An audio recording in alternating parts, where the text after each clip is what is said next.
Gênesis 41. O sonho do faraó. 2 anos inteiros se passaram, e o faraó sonhou que estava em pé na margem do rio Nilo. Em seu sonho, viu 7 vacas gordas e saudáveis saírem do rio e começarem a pastar no meio dos juncos. Em seguida, viu outras 7 vacas saírem do Nilo.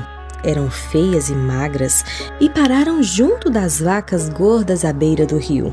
Então as vacas feias e magras comeram as 7 vacas gordas e saudáveis. Nessa parte do sonho, o faraó acordou. Depois, voltou a dormir e teve outro sonho. Dessa vez, viu 7 espigas de trigo, cheias e boas, que cresciam em um só talo. Em seguida, apareceram mais 7 espigas, mas elas eram murchas e ressequidas pelo vento do leste. Então as espigas miúdas engoliram as 7 espigas cheias e bem formadas. O faraó acordou novamente e percebeu que era um sonho. Na manhã seguinte, perturbado com os sonhos, o faraó chamou todos os magos e os sábios do Egito. Contou-lhes o sonho, mas ninguém conseguiu interpretá-los. Por fim, o chefe dos copeiros se pronunciou. Hoje eu me lembrei do meu erro, disse ao faraó. Algum tempo atrás, o Senhor se irou com o chefe dos padeiros e comigo e mandou prender-nos no palácio do capitão da guarda. Certa noite, o chefe dos padeiros e eu tivemos cada um sonho, e cada sonho tinha o seu significado. Estava conosco na prisão um rapaz hebreu que era escravo do capitão da guarda. Contamos a ele nossos sonhos, e ele explicou o que cada um significava. E tudo aconteceu exatamente como ele havia previsto. Fui restaurado ao meu cargo de chefe dos copeiros e o chefe dos padeiros foi enforcado em público. Na mesma hora, o faraó mandou chamar José e ele foi trazido depressa da prisão. Depois de barbear-se e trocar de roupa, apresentou-se ao faraó. Disse o faraó a José: tive um sonho esta noite e ninguém aqui conseguiu me dizer o que ele significa. Soube, porém, que ao ouvir um sonho você é capaz de interpretá-lo. José respondeu: essa capacidade não está em minhas mãos, mas Deus pode revelar o significado ao faraó e acalmá-lo. Então o faraó contou o sonho a José. Em meu sonho, eu estava em pé na margem do rio Nilo e vi 7 vacas gordas e saudáveis saírem do rio e começarem a pastar no meio dos juncos. Em seguida, vi saírem do rio 7 vacas feias e magras que pareciam doentes. Nunca vi animais tão horríveis em toda a terra do Egito. Essas vacas feias e magras comeram as 7 vacas gordas. Contudo, não parecia que haviam acabado de comer as outras vacas, pois continuavam tão magras e feias quanto antes. Então acordei. Em meu sonho, também vi 7 espigas de trigo cheias e boas que cresciam em um só talo. Em seguida, apareceram outras 7 espigas, mas elas eram murchas, miúdas e ressequidas pelo vento do leste. As espigas miúdas engoliram as 7 espigas saudáveis. Contei os sonhos aos magos, mas ninguém foi capaz de dizer o que significam. José respondeu: os 2 sonhos do faraó significam a mesma coisa. Deus está dizendo ao faraó de antemão o que ele vai fazer. As 7 vacas saudáveis e as 7 espigas de trigo cheias representam 7 anos de prosperidade. As 7 vacas feias e magras e as 7 espigas miúdas e ressequidas pelo vento do leste representam 7 anos de fome.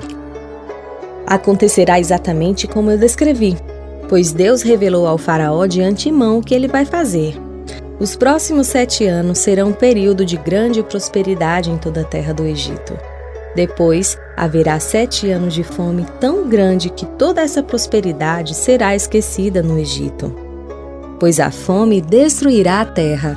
A escassez de alimentos será tão terrível que apagará até a lembrança dos anos de fartura.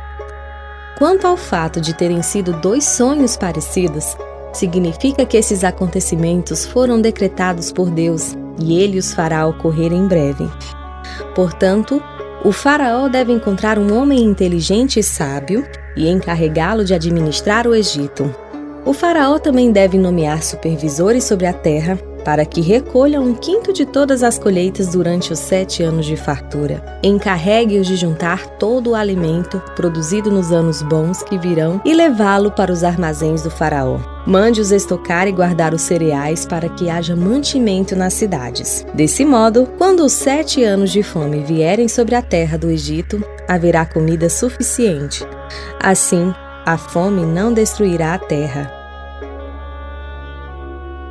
O faraó coloca José no poder. O faraó e seus oficiais gostaram das sugestões de José. Por isso, o faraó perguntou aos oficiais: será que encontraremos alguém como este homem? Sem dúvida, há nele o Espírito de Deus. Então o faraó disse a José: uma vez que Deus lhe revelou o significado dos sonhos, é evidente que não há ninguém tão inteligente ou sábio quanto você. Ficará encarregado de minha corte e todo o meu povo obedecerá às suas ordens. Apenas eu, que ocupo o trono, terei uma posição superior à sua.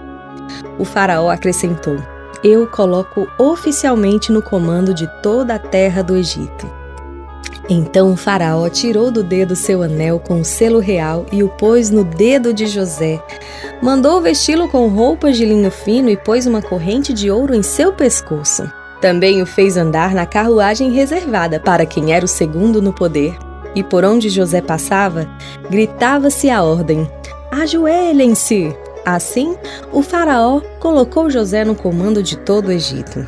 E lhe disse: eu sou o faraó, mas ninguém levantará a mão ou o pé em toda a terra do Egito sem a sua permissão. O faraó deu a José o nome egípcio, Zafenate-Paneia. Também lhe deu uma mulher, que se chamava Asenate. Ela era filha de Potífera, sacerdote de On. Assim, José recebeu autoridade sobre todo o Egito.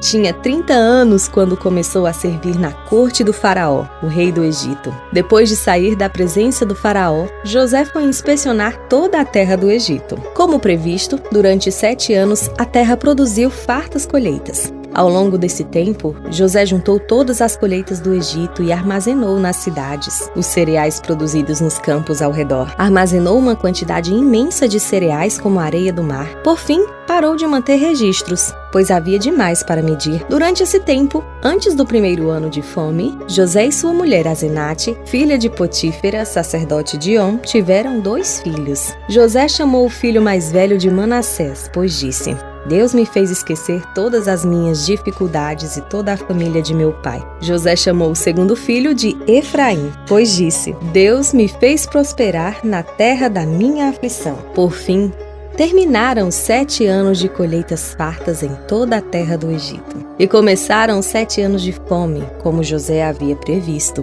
A fome também afetou as regiões vizinhas, mas havia alimento de sobra em todo o Egito. Depois de algum tempo, porém, a fome também se espalhou pelo Egito. Quando o povo clamou ao faraó para que lhe desse alimento, ele respondeu a todos os egípcios: dirijam-se a José e sigam as instruções dele. Quando faltou alimento em toda parte, José mandou abrir os armazéns e vendeu cereais aos egípcios, pois a fome era terrível em toda a terra do Egito. Gente de todos os lugares ia ao Egito comprar cereais de José, pois a fome era terrível no mundo inteiro.